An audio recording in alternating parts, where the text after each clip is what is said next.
Bonjour et bienvenue pour ce nouveau test. Aujourd'hui on va parler d'intra comme vous l'avez vu dans la miniature. On va parler d'intra à un peu plus de 100 € puisque ceux-ci sont vendus à 140 $ et donc 130 € chez nous. Ce qui fait que vous avez le lien dans la description si vous êtes intéressé. N'hésitez pas à mentionner Technoid si vous voulez les acheter au passage.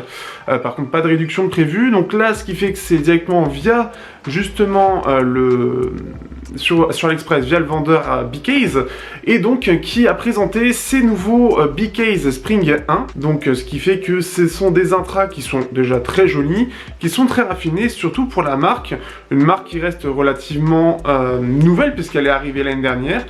Pour rappel, BeeCase c'est à la base une entreprise qui fait des intras pour d'autres marques et ils ont décidé un peu de se lancer eux-mêmes dans le marché.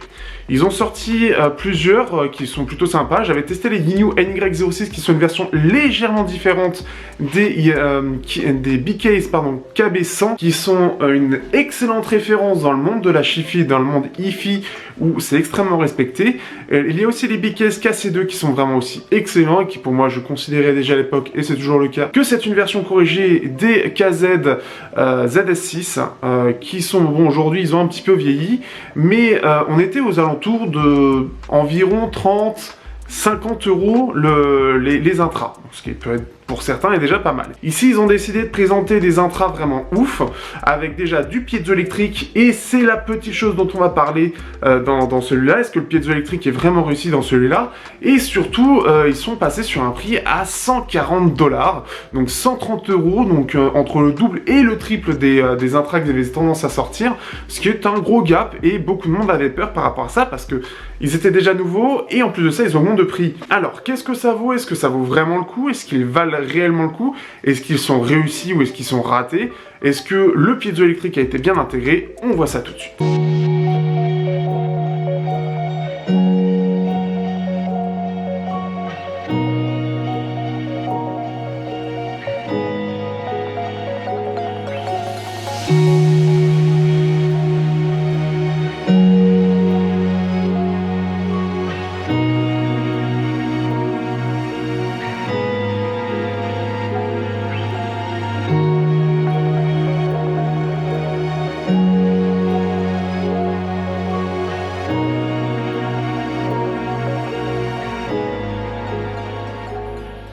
Alors, déjà niveau design, on a un design qui est vraiment très bien fait, qui est très bien fini. On a quelque chose qui est, alors pour les coups, soit vous l'avez en noir et doré, qui est déjà vraiment, je trouve, un super rendu, mais pour avoir un peu de couleur, etc., j'ai préféré prendre la version bleue et avec toujours ce liseré doré sur les chanfreins. Et le bleu, alors je trouve le bleu vraiment très joli, très réussi, très léger, c'est une espèce de bleu ciel, on va dire, bleu clair, vraiment très bien choisi, qui respire tout simplement la qualité dans l'ensemble, parce que la peinture déjà ne s'écaille pas, c'est un peu comme les Yinyu Topaz, où là on commence vraiment à être sur des intras, où on commence à avoir de la qualité en termes de matériaux, en termes de peinture, pour que justement ça ne se s'écaille pas au moindre choc ou à la moindre chute.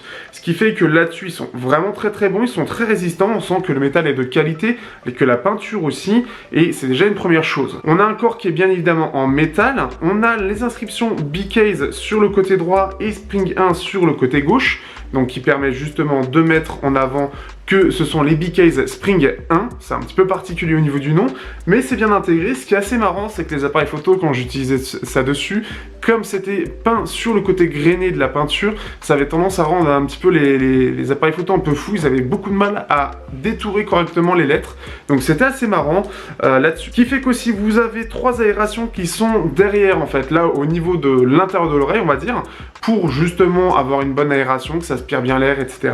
et que ça respire bien dedans, qu'il n'y ait pas trop de pression. Vous avez une connexion 2 pins 0,78 mm qui est bien fait d'ailleurs, qui est bien solide, qui tient très très bien de base, donc pas de souci. Là-dessus, vous aurez aucun souci de décrochage ou quoi que ce soit. Là, ils ont mis vraiment quelque chose qui tient extrêmement bien. Encore une fois, on est sur des intras qui sont à plus de 100 €, donc la qualité s'en ressent aussi. Néanmoins, pour 100 €, j'en ai eu d'autres et clairement, cela se ressentent. On n'a pas de connectique en type C, on est vraiment sur une connectique, on va dire, en type A. donc très classique, ce qui fait que tous les câbles vont passer sans problème et que ça reste un petit peu plus sympathique pour le design, un petit peu plus uniforme. Au-delà de ça, ce qu'il y a de bien, c'est qu'on a un câble, donc ça se met bien évidemment derrière l'oreille. Le derrière est en thermoformé, ce qui fait que ça passe plutôt bien. On est sur quelque chose qui est assez bien fait, confortable, et on a un câble qui est clairement de qualité. Donc ça, c'est une bonne chose. On a un câble assez épais avec un scratch qui, lui, on en reparlera. Les parties qui font la division, qui font la gestion du câble, etc., sont en métal. On a un gris métallisé très joli, l'inscription BKS. Tout est très bien fait là-dessus et le câble vraiment respire aussi la qualité, comme si on avait pris un câble qui coûterait aux alentours des 30 à 50 euros. Donc ce qui fait que ça rend vraiment bien. On a aussi un scratch qui est dedans et qui permet aussi, qui est inclus et qui permet aussi justement de pouvoir ranger facilement ces intras. Par contre, je trouve que le scratch accroche pas bien. Ils en ont mis d'autres pour les KC2 qui tenaient vachement mieux. Ici, ils tiennent. Alors c'est suffisant, mais j'ai peur que dans le temps, ils se désagrègent beaucoup plus vite que la normale. Après, il faudra voir. Ça ne veut pas forcément dire grand chose, mais en termes d'impression, c'est pas les meilleurs que j'ai eu en main en termes de scratch, mais ils font bien le taf. Les autres choses aussi dont je parle rapidement en général parce qu'il n'y a pas grand chose, c'est le packaging. Le packaging est assez complet puisqu'on a droit, donc il y a une boîte qui est assez renforcée en plus de ça, qui est vraiment de bonne qualité, un peu plus que ce que j'ai l'habitude d'avoir. Donc ça, c'est une première chose. Vous avez aussi toute une partie en métal avec 6 choix d'embouts. Vous avez les embouts atmosphère et les embouts référence. Donc en gros, ça va légèrement modifier le son et ça va donner atmosphère, un côté un petit peu plus large en termes de scène, avec un petit peu plus, pour moi, un petit peu plus de basse. C'est aussi ce qui ressort.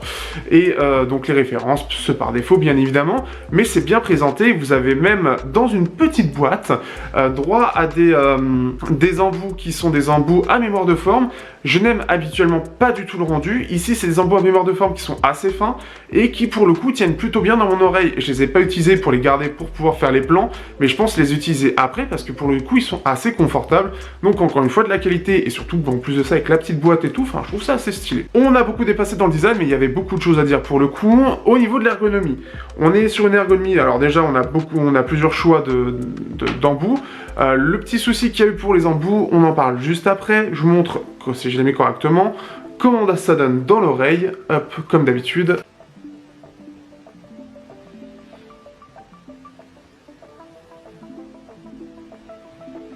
Donc ce qui fait que dans l'oreille, c'est plutôt bien.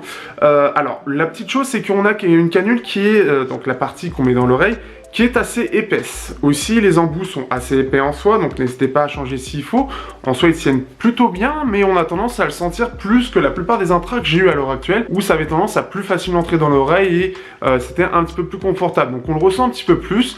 Par contre, les intrants eux-mêmes, comme vous pouvez le voir, sont assez compacts et ont un design qui reste assez joli de ce point de vue-là. D'ailleurs, petite chose que j'ai pas dit, mais il y a une légère gestion ici. En fait, c'est comme si on avait 3 faces avec légèrement incurvé pour le côté lumière, etc., qui est assez joli. Ce qui fait que c'est juste un petit peu ça peut en déranger certains parce que c'est droit et c'est pas incliné comme certains intras. Ça peut en gêner certains, moi en tout cas c'est ce que j'ai fait. J'ai préféré utiliser d'ailleurs à un moment donné des intras KZ, je vous en reparle dans le son, parce que ça peut jouer aussi pour certains. Pour la partie sonore, on se retrouve là avec des intras qui ont une particularité, dont une que j'ai peur. Donc c'est un triple driver, avec un driver classique donc de 10 mm, un driver armature équilibrée, alors on n'a pas la référence exacte, et au centre, un petit peu comme, exactement d'ailleurs comme les Senfer DT6, un driver piézoélectrique à 7 lamelles. Je tiens à le préciser, ça peut jouer, je sais pas, je suis trop grand public, je suis pas assez dedans pour connaître exactement la différence, mais pour moi c'est plusieurs lamelles de piézoélectrique qu'ils ont mis et empilé pour créer ce triple driver avec du piézoélectrique. Avec le Senfer DT6, avec les Nice HCK, c'était quoi, les N3, avec les Nice HCK NX7, j'ai eu peur du piézo. On va pas se mentir, je me suis dit, qu'est-ce qu'ils ont pu faire avec? Est-ce qu'ils l'ont bien maîtrisé? On avait déjà du BKS qui savait bien gérer les KC2 et les KB100, pour le coup, qui sont une excellente référence dans toute la Chi-Fi, mais vraiment excellente et appréciée par énormément de monde. Donc je me suis dit, tiens, on va en profiter, et puis bon, vu qu'ils me l'ont donné, vu qu'ils m'ont envoyé un sample, très clairement, on va pas se mentir, je me suis posé la question, je me suis dit, tiens, ils ont accepté, c'est cool, j'avais envie de les tester, voir ce que ça donne, parce que BKS a quand même déjà une excellente réputation. J'ai été très agréablement surpris. Clairement, ce sont des intras qui vont entrer dans mon top 4. Donc c'est la petite boîte où il y a les Oki, il y a les 4 intras. J'en avais 3, ils font partie c'est le 4e à entrer dedans. Clairement, on va avoir des intras qui vont être... Alors, on va avoir une signature assez équilibrée avec des basses assez profondes, des aigus un peu le relevé, des médiums un petit peu en retrait. On a une signature qui est assez équilibrée. Mais alors, la première chose, ça m'a fait penser beaucoup au rendu, en un peu moins premium quand même, mais pour le prix, c'est assez fou, au rendu des RHA CL2. Dans le sens où on a une excellente maîtrise de la qualité sonore, on a une aisance à porter le son, on a une aisance de la clarté sonore qui est assez folle. J'ai été vraiment impressionné, vraiment, et quand je les ai reçus, ça m'a directement fait penser au RHA. Mais vraiment directement, RHA qui est un driver planaire, avec, on n'a pas ce côté assez agressif qu'on pouvait avoir sur les hauts médiums. Ici, c'est un peu mieux maîtrisé. Là-dessus, justement, c'est que le driver piézoélectrique s'entend assez peu ou assez rarement dans son mauvais côté, ce que j'aime pas, son côté extrêmement froid. Ils l'ont très bien travaillé et ils ont su donner toute la puissance du piezo, sa rapidité, son détail, sa vitesse, enfin rapidité, vitesse pareil, dans la qualité sonore, et ce qui fait que donc on a cet équilibre avec un driver dynamique qui va très bas, qui est extrêmement détaillé, et je soupçonne d'ailleurs le piézoélectrique de couvrir toutes les fréquences avec ces 7 lamelles, et que chaque lamelle justement gère plusieurs fréquences pour aider et pour améliorer le rendu global de la qualité sonore. Pour moi, c'est vraiment ça. Je peux me tromper, je ne sais pas exactement ce qu'ils ont fait, mais ce qui me semble, ça me semble plus logique au vu du rendu qu'il y a. Ce qui est bien, c'est que, alors j'ai comparé notamment CCA C16 qui, pour moi, ce que j'ai chez moi, est une référence en termes de détail notamment, et de rapidité, parce que je les trouve toujours aussi excellents de ce point de vue-là, et là-dessus, face au RHA, ils se défendaient vachement bien. Ici, c'est pareil. Il est monstrueux de détail, comme les C16, donc c'est vraiment excellent de ce point de vue-là. Il a une excellente rapidité. Il a une basse qui est beaucoup plus élevée que les C16. Alors, dans le sens où les C16, on va dire, on a les C16 qui ont le côté Harman, et on va vraiment avoir les biquettes qui vont être plus élevées, qui vont avoir des médiums un peu plus en retrait, et des aigus qui vont revenir un peu plus. Donc quelque chose qui va être plus dynamique, et surtout beaucoup plus de basses que les C16. On va avoir des basses qui vont être plus profondes, notamment des sous-basses bien relevées, mais ce qui est assez impressionnant par rapport, par exemple, au Yin Topaz, qui vont être beaucoup plus enveloppants dans sa basse, c'est qu'on va avoir une basse qui va être très rapide, très propre, extrêmement claire. Donc c'est-à-dire on a une basse élevée et ample, mais avec une excellente rapidité, une excellente clarté. Donc on a bien tout le détail de la basse, toute la texture de la basse, et tous les autres instruments qui vont être dedans vont extrêmement bien ressortir, elles vont pas du tout être impactées, donc on a une clarté qui est juste dingue là-dessus. C'est un gros test, oui, là on est sur un gros test. Ce qui fait que ça, c'est déjà une première chose. On a des médiums qui sont en retrait, mais avec un timbre assez chaud, qui ressort un son qui, pareil, est très détaillé, avec des voix qui sont une excellente tonalité. Globalement, on a quelque chose de vraiment naturel, tout en ayant ce côté assez dynamique en soi, un équilibre un peu appuyé, on va dire. Et ce qui fait qu'on a là-dessus aussi, donc c'est très bon, et des aigus qui ne ressortent pas trop. Par contre, ce qui est possible, c'est que quand vous avez des aigus ou des cymbales qui sont un peu plus froids que la normale, on va dire, c'est-à-dire ça manque un peu plus de basse suite à différents réglages, mixages, etc. Ça peut devenir plus agressif que certains autres intras. Mais du peu que j'ai testé après avec d'autres intras, c'était pareil sur les morceaux en question. Mais ce qui fait qu'en gros, le piezo s'efface complètement derrière une bonne chaleur. On n'a pas le côté extrêmement froid et analytique et vraiment qui me sortait complètement de l'immersion dans les NX7. Ici, c'est très bien intégré, on le ressent qu'à certains moments précis, dans certaines musiques, précisément, on va avoir ce côté un peu froid qui peut ressortir, mais globalement, l'équilibre est tellement bon entre le driver dynamique, l'armature équilibrée et le piezo que c'est très bon. Donc ce qui fait que là-dessus, c'est vraiment très bon, j'étais assez impressionné, et on est sur de très bons intras. Hein. Clairement, là-dessus, sur la qualité sonore, si vous voulez quelque chose des intras équilibrés, qui soit un peu appuyé, donc un côté un peu signature en V, avec une excellente clarté et énormément de détails, vous apprécierez énormément. Ce qui fait qu'ils complètent bien les C16 parce qu'ils ont une autre signature et ils ont quelque chose d'un peu plus chaleureux avec un peu plus basseux, mais ça les complète bien parce que c'est vraiment dans le même style sur cette partie-là. Le petit malus par contre, c'est que ça manque de profondeur, dans le sens où la scène, elle est, comment dire, on va faire comme ça, au lieu d'être profond, d'avoir que le côté Yin Topaz où vraiment on va avoir les instruments qui vont être un peu partout, on va avoir une scène assez serrée où tout va être presque sur la même ligne, donc on va entendre, mais on va pas entendre de différence sur la profondeur des instruments. C'est la chose qui est un peu dommage, ce qui fait que même si on entend clairement que les instruments sont à des endroits un peu différents, on n'entend pas la différence de profondeur dans la scène. C'est le truc qui est un peu dommage, c'est ce qui est ressorti et qui a été mis en avant notamment par Dark Unicorn, Dark Unicorn sur Tell Me Nomad justement, avec qui on en parlait, et ce qui fait que c'est un peu ça le truc dommage. Mais sinon, on a une excellente séparation des instruments qui est vraiment très très bonne, et la scène reste plutôt bonne. Elle n'est pas incroyable, j'ai déjà eu mieux, j'ai déjà eu plus aéré, mais ça reste plutôt correct. Et c'est vraiment là où on perd un peu et qu'il fait un peu défaut. Parce que sinon, globalement, sur la qualité sonore, on n'a même pas ce défaut de boost dans les hauts médiums que je retrouvais sur les RHA par exemple. Ce qui fait que globalement, parce que là on a fait un peu le tour de tout ça, que penser de ces intras ? Ils ont une excellente finition, en plus d'avoir un design qui est bien travaillé. On a un packaging qui est plutôt complet, même si certains sont apparemment plus complets. Par rapport à ce que j'ai eu moi, je trouve que c'est vachement bien. Et on a une boîte de qualité, on a un câble de qualité, on a une excellente finition. Le son, lui, est excellent. Si vous aimez bien un bon équilibre et quelque chose d'un petit peu appuyé sur le côté équilibré du son, vous allez, je pense, réellement apprécier.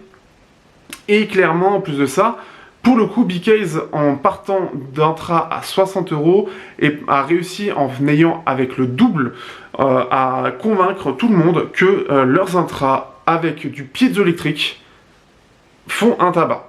Ils réussissent à se mettre face à la concurrence, ils se réussissent parfois à faire un peu mieux, un peu moins bien, selon bien sûr les différents points, mais ils ont réussi. Ce sont d'excellents intras. Dans la scène à 100 €, ce sont des incontournables qui impressionnent très clairement. Ce qui m'impressionne au-delà de tout ça, parce que ce sont des très bons intras et on pouvait s'attendre à quelque chose de très bien, c'est surtout que l'intégration du driver piezoélectrique est très bien faite. Et là-dessus, j'ai vraiment eu peur là-dessus, et j'étais assez impressionné parce qu'on l'entend assez peu au final, voire vraiment pas du tout. C'est vraiment très rare, c'est vraiment sur des choses précises, à certains morceaux.